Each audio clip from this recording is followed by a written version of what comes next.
menga hozir SMS keldi.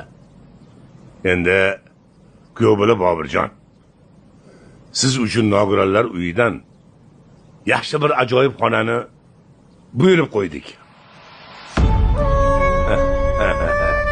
Sharoitlar juda ham zo'r. Umringiz oxirigacha xudo xolasa o'sha yerda maza qilib yashaysiz.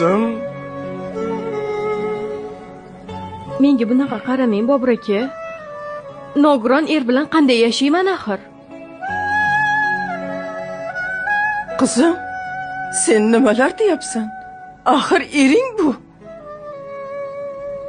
Bolam, onaginiz o'rgilsin. Bizni kechiring jon bolam. Men qizimga yaxshi tarbiya bera olmabman.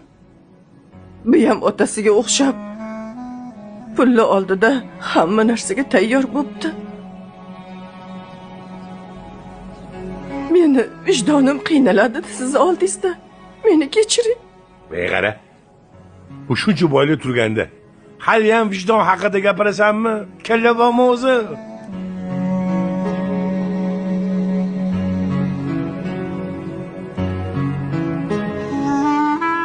Menga bunaqa qaramang. Haqiqatni bilmoqchimisiz? Mana shu haqiqat. Men sizga boyligingiz uchun tekkanman. Bir daqiqa ham sizni yaxshi ko'rmaganman. Ota-onam uchun, boyligingiz uchun, yaxshi yashashni xohlaganim uchun tekkanman. Nima qilay? Yaxshi yashashni xohlayman. Uy, mashinalar meni nomimda. Dadam esa kompaniyani o'zlari nomiga tutqizganlar. Sizga nogironlik uyida bundan ham yaxshi qarashadi. Mendan yaxshiroq qarashadi. Meni kechiring.